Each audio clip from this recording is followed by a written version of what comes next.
So, hello and welcome back to another episode of the Turn 5 podcast and our final race review of the season.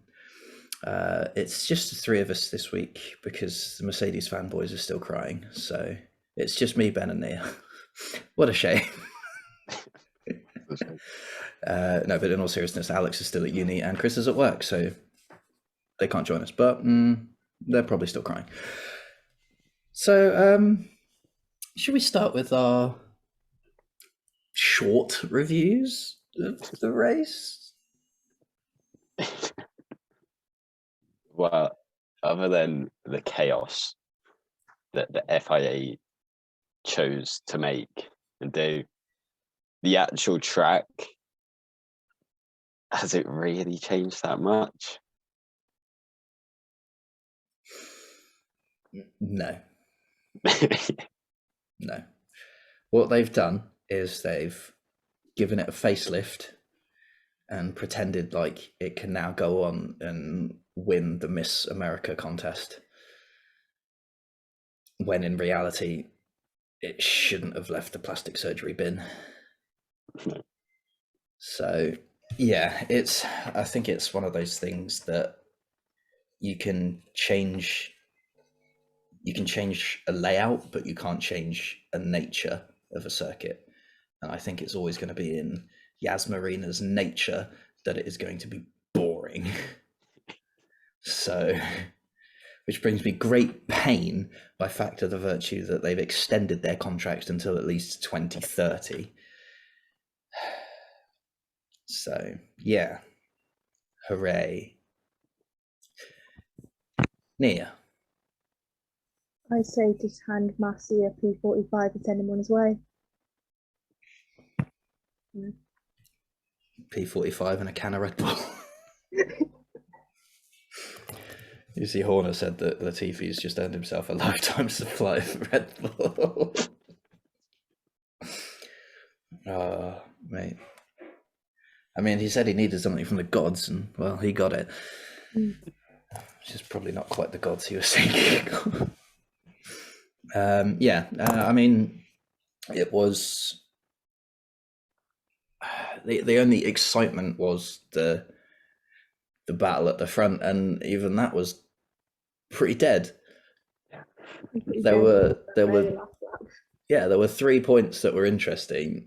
It was the first lap, was when Checo held up Hamilton, and then it was the disastrous everything from lap 53 onwards.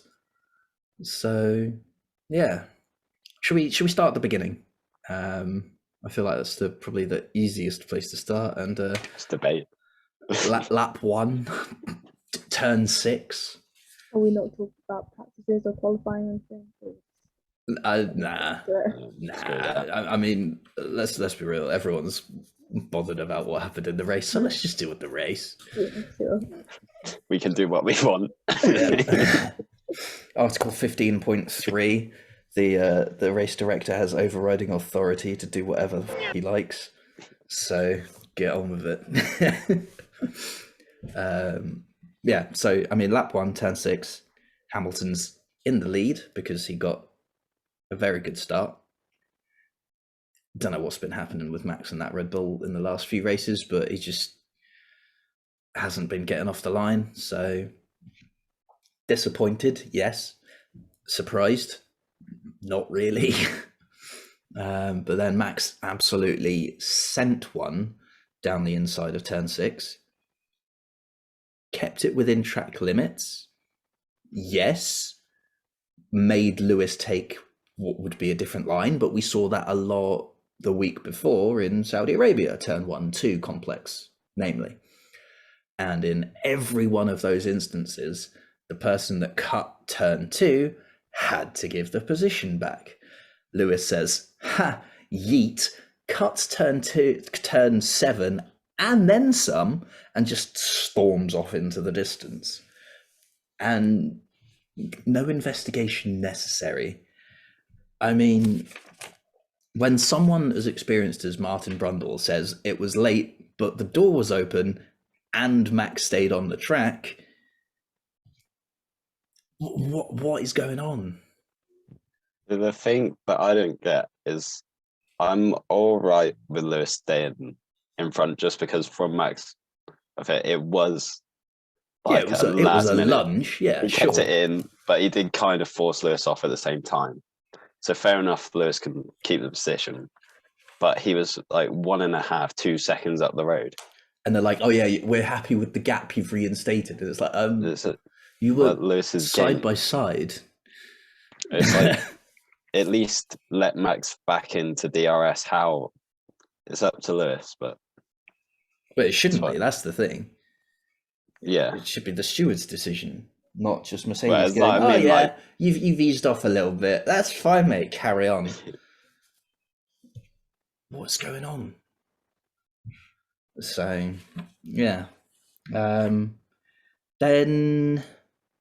nothing really happened. And then lap 20, Max has already made his stop. Then Lewis makes his stop. What, a couple laps later? 1 lap later, I think it was. 1 lap later. Covers him off. Pretty expected at that point. But then Lewis catches up to Checo, or rather, Checo loiters and waits for Lewis. And then pulls out the ultimate defensing driving masterclass and just parks his car through the entirety of Sector 3 to the point that Max gains like 8 seconds in the lap. Which, at the time, I thought, nice. He's done such a good job that Max is now going to have that momentum to just breeze past. But no, Lewis just went, "Oh, I was only at 90% throttle. Here we go." And just continued to drive off into the distance. It'd be nice to see Hamilton and Perez battle more. Because Yes. the ones they've had this year have been incredible. Yeah. I mean, it'd be brilliant to watch everyone battle in equal machinery. Just give me that much. Like imagine Hamilton, Alonso, Perez, Verstappen, all in the same car. Okay, not the actual same car, like equal cars, 5 different ones. You know. I think we knew what you meant with that. Just checking. They're not they're not in a minivan. Imagine the absolute scenes we could get with that. But then it could also be very, very boring. Yes. But there's only one way to find out. Yeah. Yeah. More than a Haas. How many Haas chassis have they got? They've only probably got 3. And then maybe a few more big plastic. Yeah, but they're the ones that ended up in the bin. These are the ones that are still surviving. That's true. One's probably held together with gaffer tape at this point. But yeah, so then after that incident where basically it was a rolling roadblock for a bit, and then Lewis said, "Thanks, bye." Nothing really happened. We had a couple of minor issues. Someone was having trouble with gear shifts. I think it was Ricciardo was having trouble with gear shifts, and then Raikkonen retired after his pit stop. Big Same sad. time as George as well. Yeah, George retired with, was that a gearbox issue, I think? Probably. And yeah, then, something with the engine. And then Giovinazzi ground to a halt with some kind of hydraulic issue out on track, which caused the VSC, which let Max pit for a new set of hards because he had an extra set of new hards, whereas Lewis had put on a 1-lapped scrub set. So he still technically had his new set of hards available to him as well. But Lewis didn't pit. I think it was probably just the timing of where he was on the track when the VSC came out or whatever. Yeah, he would have.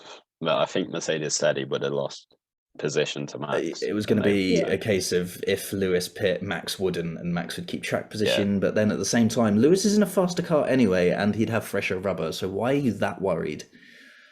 I think when the FIA have already said. The FIA have already said that any incident between them, like any crash, would result in a points deduction one way or another.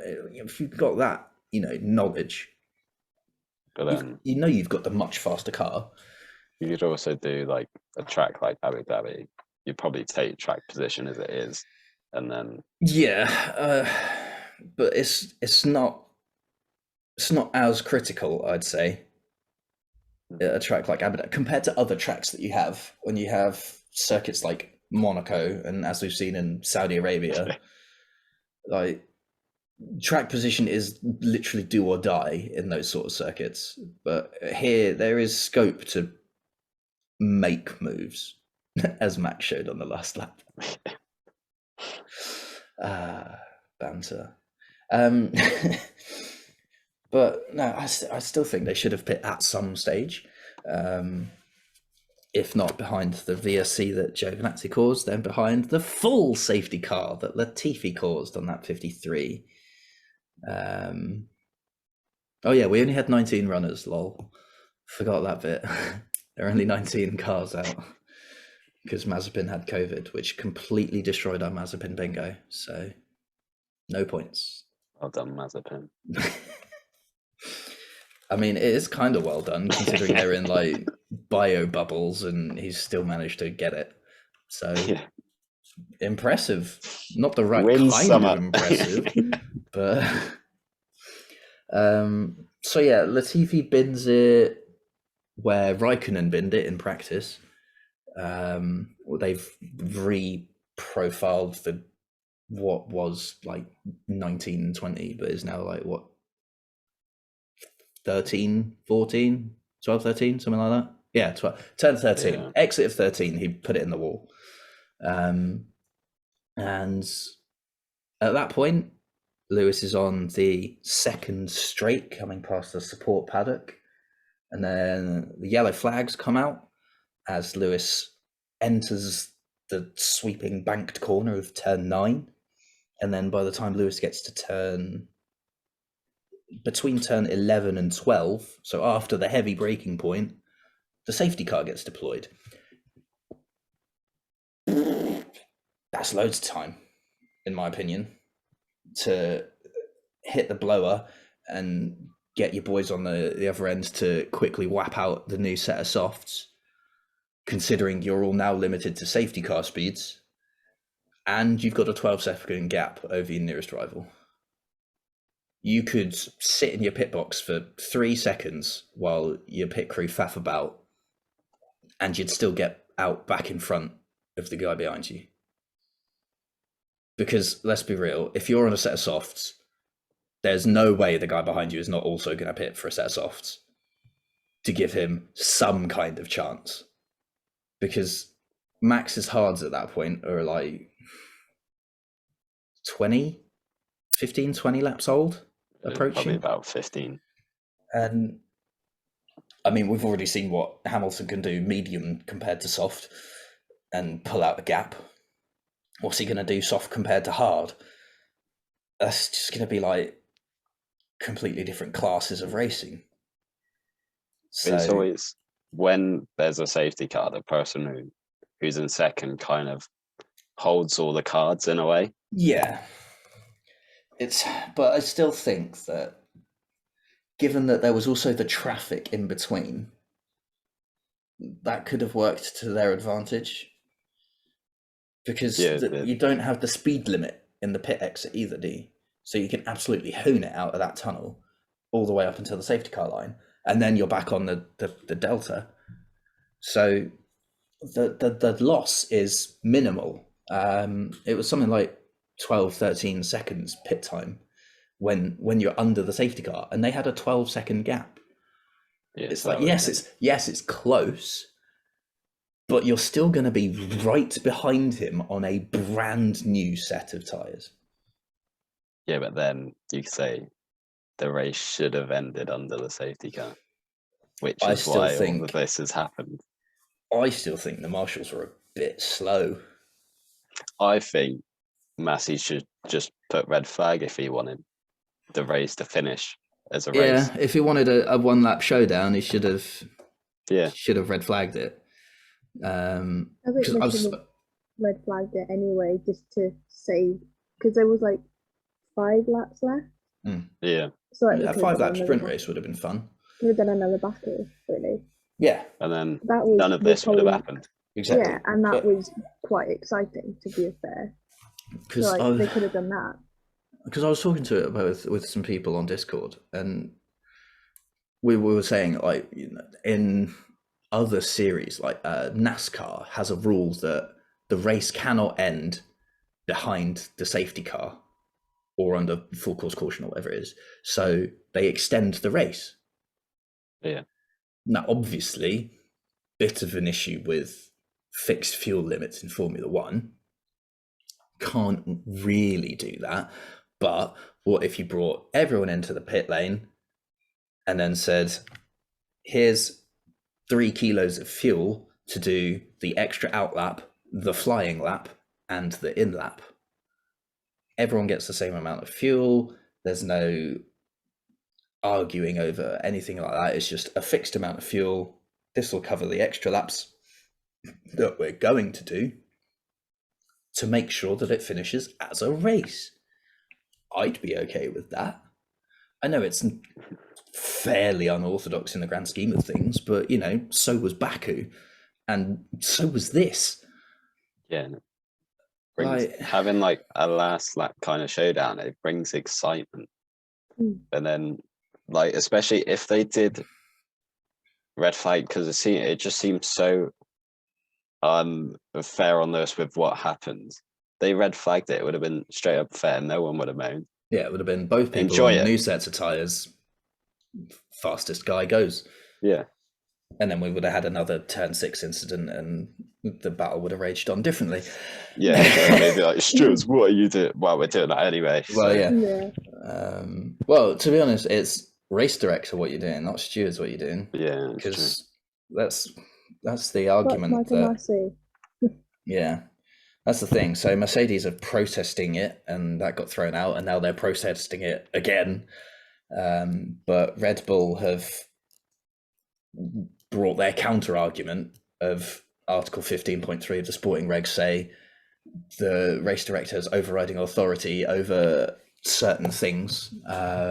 It was the clerk of the course shall work in permanent consultation with the race director. The race director shall have overriding authority in the following matters, and the clerk of the course may give orders in respect of them only with his express agreement. A, the control of practice and race, adherence to the timetable, and if he deems it necessary, the making of any proposal to the stewards to modify the timetable in accordance with the code or sporting regulations. Basically, if they need to do barrier repairs or we have another typhoon situation, they can move sessions around. Fine. B, the stopping of any car in accordance with the code or sporting regulations. They can give people the meatball flag or the black flag. Fine. C, the stopping of practice or suspension of the race in accordance with the sporting regulations if he deems it unsafe to continue and ensuring that the correct restart procedure is carried out, i.e. he can throw a red flag. Fine. D, the starting procedure. The lights, jump starts, that shebang. Fine. E, and the critical one here, the use of the safety car. He has overriding authority on it, so I don't see the Mercedes case going anywhere. Even if it does, it is pretty much meaningless anyway. Exactly. Verstappen's already had that moment and that day, so. I know that the award ceremony is on Thursday, but at the same time, Red Bull haven't done anything wrong. As weird as that might seem, considering the usual press that they get, Red Bull did nothing wrong. They just did everything that the race director laid out in front of them. So penalizing Max for something that Michael Massey has done would be probably even more of an injustice than what we've just had. Yeah, you can't blame anyone, any of the drivers or anyone in the teams because they were just following orders. Yeah. It has to be the Michael Massey and the FIA saying we've messed up, and there's no way they're going to do that. No. There's no way the FIA are going to go, yeah, sorry, we messed up. No, it's happened. There's no way they're going to do that. No, it's not a chance. However they plan it out. It's a bit of a mess, especially considering we had extra coverage. Like, it was on Channel 4 for us, which meant that it had many millions more people watching it around the world than otherwise would have done, because subscription services and whatnot. Sad noises for Sky, because their day passes are down the drain then. I know I heard Brundle earlier, he said 9 million people watched it on Sky or something like that. I was watching it on Sky, but that's just because I've got a Now TV pass, so it's on Sky. I had the app on my phone, so it made it easier for me because I was on the go. But yeah, it's when you've got the spotlight on you, making the correct decisions is even more important. And when you do such a big cluster as that, then it puts the whole thing into disrepute. And I think we're eventually going to cover it in next week's episode of the season review. Of it now means that everyone's going to look back at the rest of the season and go, well, what about this and what about that, and why wasn't this done? I've seen people already doing that on Twitter. I mean, we were doing it during the season. I mean, yeah, track limits and that. So yeah, but this is going to be more specifically spotlight on Lewis and Max. Yeah. So, but one thing I don't like is the fact that it's kind of tainting Max championship now, because they both worked really hard for it. That's the thing. Both drivers really deserved to win that championship, and the way it's ended has somewhat soured it. It would have really tainted both of it. I mean, it's tainted it for Max, but imagine if it gets overturned and Lewis wins his 8th in this sort of fashion. That would no. Like, the damage is already done. Yeah. So. Schumacher's legacy lives on. Yes. I think it was Sport Bible. They tweeted something like, Schumacher made Latifi go into the wall to save his dad's record. It's like, no. I want to know whatever they're taking, because I'll have some of that. It's the dirty tires. I'm gonna try and find the tweet now. He went off outside of turn 9, and then carried on braking zone, and then hit the wall because of his shod tires. So Mick was like half a second to a second up the road at that point. Mick was nowhere near it. Yeah, dirty tires. Dirty everything. Dirty tactics. Dirty pants after it. Probably dirty pants every time he sees Toto now. Yeah. Just see a massive gulp. I'm just thinking Williams are going to be bricking it a little bit, you know. Yeah. Is the engine that they've supplied with Latifi going to blow up deliberately? Sport Bible tweeted, Mick Schumacher pushed Nicholas Latifi wide to protect his dad's record. No. I mean, it's Sport Bible. Yeah. Still. You just kind of in your hand, throw it at your phone, and hit type, and that's it. Done. That's how they tweet. And then they, tweet it every 4 days or something for the next year.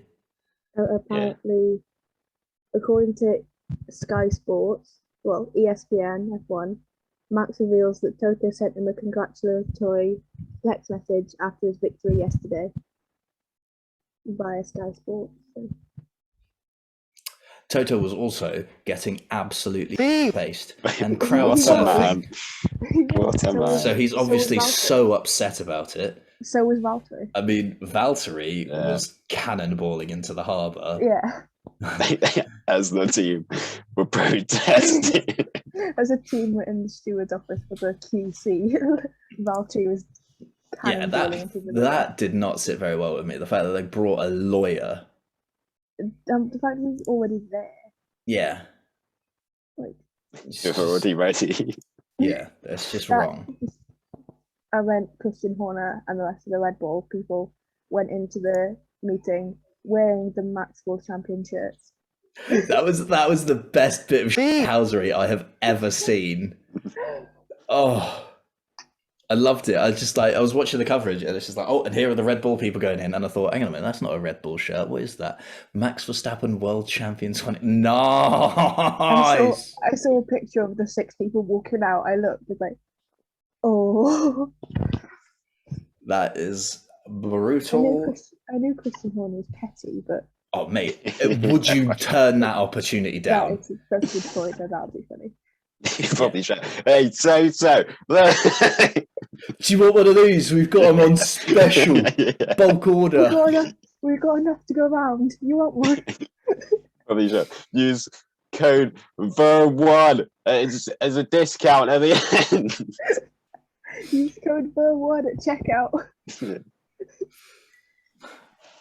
It's when he turns around and it's got like in partnership with Bose on the back. After the race, they told him to change the thing to like something like chassis 77, and then on the screen it had is it Thank you, Valtteri. Yeah, I'm not sure how to pronounce it, but that was a nice touch. Yeah, I like that. It's just like all the while they're complaining about everything, and they still found time to say, Valtteri, can you just go to 7.7, please? And Valtteri's race engineer is like, Valtteri, change to chassis 77, please. The fact that they bothered to program that in, but also didn't check the length of the race on Lewis's one because it was still programmed to last year's race length. Absolute genius. F1, the pinnacle of motorsport. Yeah, but that's at the same point. If it's got the race length from the previous year, would it still be on the right lap number because of the difference in the length of the lap? Or does it just do it when is there like a sensor when it goes over the line, it ticks over instead of done on distance? Yeah, probably. There'd be some sort of sensor because it always has to change when Lewis would be first. Like so there'd have to be a sensor because it changes when he goes over the lap, and it changes on the TV. Like changes a lap, so it must have done it on the car as well. They probably have that technology, probably. It just made me chuckle that they didn't have the right length race programmed into the steering wheel. And Lewis is like, it says I've got 11 laps left. What's going on? No, keep going. Me at this point is like, no, stop at 11. But no, sad times. So, but I mean, for final drives for teams or generally was not a good day, was it? Both the Alpha boys retiring, George retiring. Where did Valtteri come? Way further down than he should have been. Max, Lewis, Carlos, the 2 Alpha Tauris. Oh, 6th then, yeah. Because then... Yeah, 6th. Yeah. 6th, okay. Not too bad, but still. I think... Better than the others.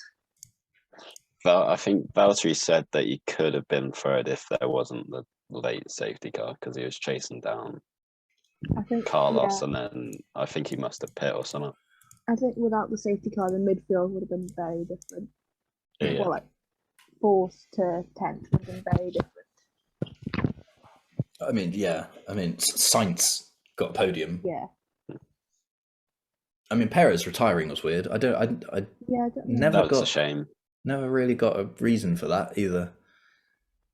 Didn't hear anything on the broadcast. Just like, oh, he's retired, and oh well, next. I suppose it kind of makes sense. They didn't really focus on it because the championship was at stake.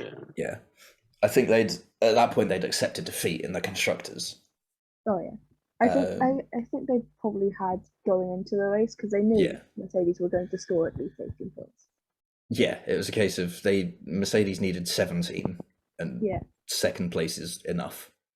So yeah, cut your losses and try and win Max's championship, and fair play, they did. So I mean, fair play from their perspective because they did nothing wrong. But Yeah, strange one from that. So Sainz snuck on the podium, ended up 5th in the Drivers' Championship, outscores Charles over the course of the season. What else was it? Oh, Tsunoda, 4th. Tsunoda's highest place. Like just AlphaTauri in general. Half a second off the podium. Yeah, that's... So that was a bit interesting. I didn't realize until I posted like the top 10 on their F1 Twitter. Like, wait a minute, Tsunoda was 4th? Yeah, it's like I get why they didn't talk about it, but oh my god. I get why nobody noticed, but yeah, there's probably something a bit bigger was happening, but so another double points for Alpine, pretty solid from them. Lando in 7th. Yeah, it was the slow puncture that sort of sold him under the bus. It'd be winning races next year. Hopefully. Yeah, hopefully. I mean, a large part of that depends on how the development goes. So we shall see. Yeah, it's just we're now in that weird sort of 100 days or so of. I think someone put it in Discord earlier, and you'll like this number, Rich, because I'm pretty sure it's 69 days to winter testing. Nice. Yeah, so after the FIA decided to just do whatever they wanted and make it what they pleased, we had Toto whinging. I mean, not a great look. Michael, come on! I think they broadcasted him saying, "Don't put the safety car out." Yeah. There's not a great look on him. No, it's not. Especially when there's a car literally sideways on the track and you need people to go and get it. That is the very definition of requires a safety car. So, yeah, not great, Toto. Not great. It sort of also brought the whole FIA radio under fire as well, which makes me wonder if we're suddenly going to have a one-way channel of the FIA can talk to you and you cannot talk back, which would be interesting. But then again, I doubt that would happen because of all the. But sir, we've got a broken wing. Can we change this, please? Sort of communications that they need, especially from Red Bull. Email. Oh God. But yeah, so yeah, it's brought a bit of a spotlight on that, and you know, I can on the Sky coverage, I can deal with the opinionated sides of certain people, but for some reason, Damon Hill just doesn't sit well with me because he's so evidently biased. And it's honestly just painful. In fact, the whole Sky coverage, not even like Sky Sports, I'm talking like Sky Sports News. And I went over to Sky Sports News to wait for the actual verdict of the thing. It was all just, will Verstappen be stripped of his title? And it's just like, that's what? Why? Why are you going with this sort of? It's just, that's not right. It's very anti-person, and I just didn't like it. It sucked. It's just like, no, it shouldn't be that way because it wasn't his fault. So no, the driver's fault. No, exactly. But yeah, Sky ran with it. Speaking of media and that, there was a newspaper that came out with an article about what Latifi done, and under it they put, "Is he prone to crashing?" Yeah. I saw that. I mean, no, but equally, Kimi Räikkönen, the world's most experienced Formula One driver, also put it in that wall. So, you know, when they say anyone can do it, I mean, literally the most experienced man on the planet did it. So, anyone can do it. Especially considering he's in Williams. So yeah, no, I don't like fair play if you have a spate like Max did a few years ago, where you DNF or you crash in every single race weekend. I think Max did it for like 7 or 8 weekends in a row at one point. Then you can start asking questions. Or if you're generally just off the pace, like Grosjean 2012. Yeah, also Grosjean. Yeah, he got a race ban, didn't he? So, oh god, yeah. But if you're also like off the pace, like Deleda or Mazepin, because let's be real, Mazepin has not been on the pace at all. He's qualified last in every qualifying session he's been in. He's been consistently around a second off Schumacher, the only person who can basically. Yeah. So. Every session that Schumacher has taken part in, Schumacher has been faster. And that is your benchmark. And that's a very bad benchmark for him, basically. I think there's the odd one where Mazepin has been quicker. I think it was one qualifying, but I can't remember whether Mick had an issue or not. I was going to say, because there have been times where Mazepin has out-qualified Mick, but that's generally been where Mick has crashed in FP3 and not taken part, i.e. Monaco. Yeah, or like crashed, been repaired, or something, and then not better or something like that. So it doesn't look great, but I think you can start calling into question when someone is that much slower than their teammate and that much slower than the rest of the field. Then you can start questioning things. But after one incident, like when was the last time Latifi crashed in such a way in the race? Did he crash? Was it? Because the last one I remember is Imola, and that's at the start of the season. That was what, the third race, second race, second. Yeah. So that's all the way back in March. Like, I know he's probably been tied up in a couple of other things or had a couple of other incidents, but at the same time, like a big crash, March, that's not prone to crashing. That's most of the season without crashing. The only other time I could think of, did he crash in his first race in Austria 2020? He crashed in Austria turn 1. Yeah, I think lost his front wing.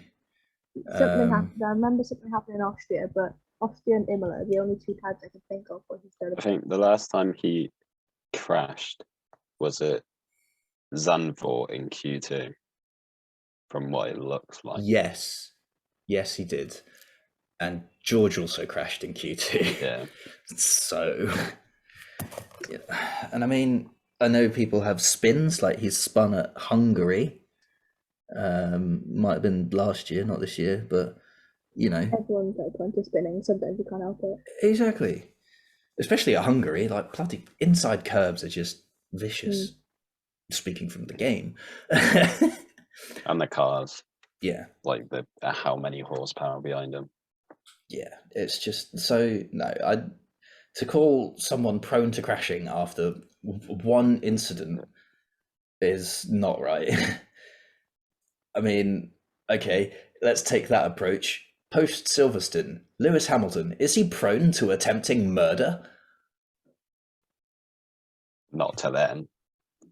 Well, no, exactly. So, let's not... However, Max after Italy definitely was. Oh, yeah, 100%. No British bias whatsoever, but that was certified murder attempt. Yeah. But no, it's just annoying media sensationalism that I don't like. Don't get me wrong. Things that are incredible should be lauded as such. So I'm sure all of the Dutch newspapers are going to be, absolutely plastered with pictures of Max because he's now the world champion. Apparently, they've been like, from what I've seen, I think on Twitter I saw it. They were saying like there's been parties on the street, fireworks, a whole lot. Everyone's drunk, the whole lot. There's actually a ban on fireworks in Holland as well. So everyone that's launching fireworks is breaking the law. Again, I can't exactly remember it, but cool. I mean, while I was on Discord with someone, you could hear fireworks in the background. So, yeah, definitely legal celebrations. But, you know, first world champion. Who can blame them, really? But when... And to an extent, Drive to Survive is sensationalism. And to an extent, I'm okay with it, but it's the artificially manufactured 10% that I'm not, which we discussed way back at the start of the season, where, you know, they put the wrong team radio message over this bit and blah blah blah. So, but you know, 90% of the show is great because it's stuff that we otherwise wouldn't get to see. All of the interviews and the behind the scenes and the paddock access is brilliant. I think one thing fans already of the sport know to go in watching it as a TV show, not either like a factual documentary. It's a TV show. Yeah, exactly. Of stuff that's already happened. I think it's a good way for people to start getting into the sport. Like I did as well. I think it's a good way to start getting people into the sport, as long as they know afterwards this isn't how it actually is. Yes. Because like team radios are different. I think I didn't like season 3 as much because I knew some of the things weren't accurate. So like everyone needs to take it with a pinch of salt. Yeah, I mean it's great. It's great as a gateway. Yeah. But it's not great as like a it's good for like F1 season review videos that like Will Buxton and that do. Like that is like your documentary sort of thing, and this year's is going to be a banger. But Drive to Survive is more. I mean, part of me wants to say it's like so. F1's official season review is to 24 hours in A&E, as Drive to Survive is to Casualty. I mean, yeah. I mean, am I wrong? No. Everything's slightly over dramatized. Everything's a little bit ludicrous. In the first 5 minutes, you know someone's going to get into an accident. It's very much of a hyped up version of what we get. Now, don't get me wrong, it's not like we get, especially this season, it's not like it's just kind of just turn it on and go. Some seasons have been. This year hasn't. It's made to be a drama series. Exactly, it's made to keep your attention. Yeah, like it's good for new and casual fans who don't actively follow every single race and like every detail. It's good for them because they won't necessarily know what's right, what's wrong, what's been played up, what hasn't, what's been missed. But for like active fans, it's not amazing. But if you go into it not like you want to watch it just as a TV show or just like a little recap of some of the things, and you know it's not going to be completely accurate and not going to include everything, it's great. Yeah, I think if you're an existing fan, which if you're listening to this, I'm kind of assuming you are at this point. Yeah. If you're not, then how are you understanding anything? If not, then go watch Drive to Survive. If you're not, then how did you find us? But you know, it's if you're an existing fan, I think if you go into it the right expectations and the right approach, it's fine. Like for me, once I watched season 1, I knew how to approach it. Of kind of like, okay, let's just look behind the scenes and kind of gloss over the over sensationalized bits. So I go into Drive to Survive looking for the interviews that they have that we otherwise wouldn't see. The whole how's Alex doing? Sort of bit. It's like all the behind the scenes stuff we don't see until after the season. Yeah, exactly. Yeah. So that's why I watch Drive to Survive and why I will continue to watch Drive to Survive, because there is stuff that you otherwise wouldn't see. So it changes everyone's perspective on the background stuff and why, like, I guess kind of why they replaced Alex with Checo. It kind of gives an insight as to why, because he wasn't, obviously you could see he wasn't performing well, but you could see Christian's response to it all as well. So. Yeah, the spotlight was not shying away from that. And this year's one's going to be even better. I mean, they don't even like have to edit much of it. They can just like paste in half the season and call it quits. No, it's just going to be called the Christian and Toto show. Chucking a few extra characters, we're fine. Chuck in Michael Massey. Nah, just to stir the pot, and then he can leave. I think Christian can do that good enough on his own. Yeah, fair. I swear last year Christian was in every single episode because he had something to say. Probably. I mean, when you get someone as high up the food chain as Christian Horner, why would you not use him? But I swear he had something to say about everything, even if it was between Ferrari and Chapman. I mean, that is like Netflix's dream, though, isn't it? Yeah. Have someone that literally wants to talk about everything and anything. Please, come sit down. Talk away. We have so much. We have so much film. Don't worry, we booked the whole day off for you. Don't you worry. And there's a lunch platter at the side if you need. Here we have about 10 batteries ready for your interview. No, they're just plugged into the mains at that point. Here we have 3 extension cables just so you can talk as much as you want. And here's a 4th one for you so you can plug your phone in if you need.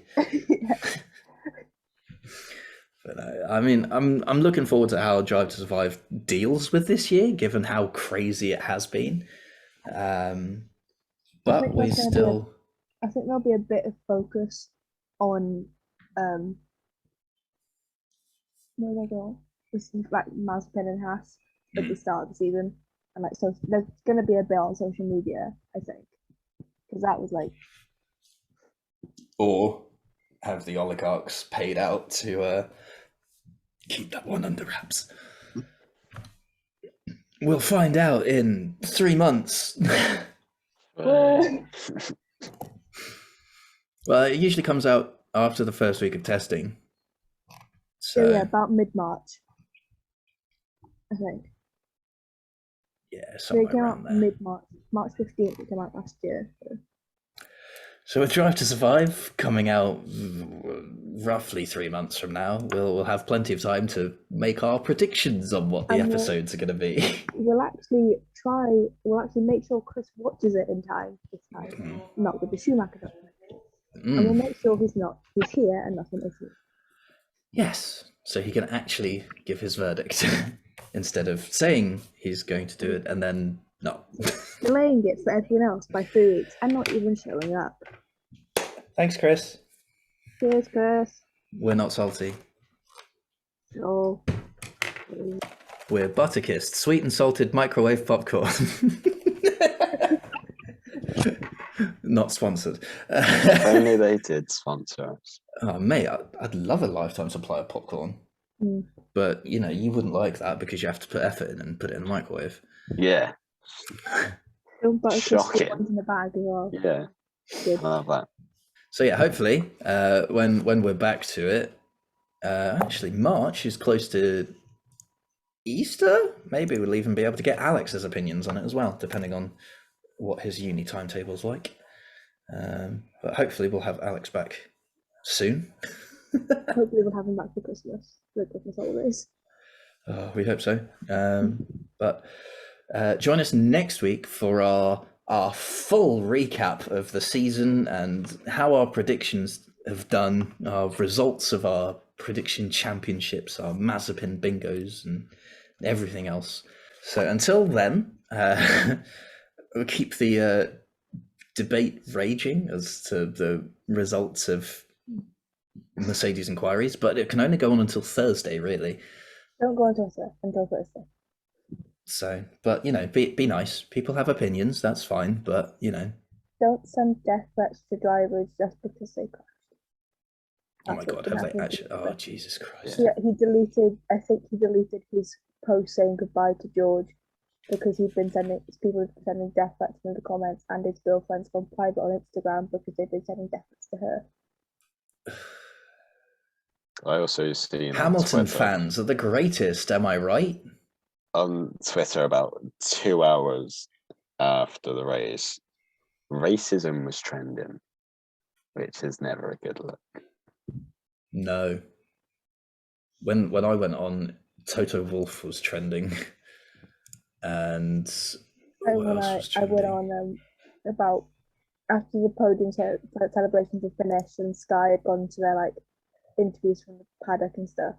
I looked on Twitter and Charlie Whiting was trending. So yeah, next week we'll finish going over our season predictions and crown our inaugural champions of predictions and whatnot. So until then, thank you for listening / watching, and goodbye.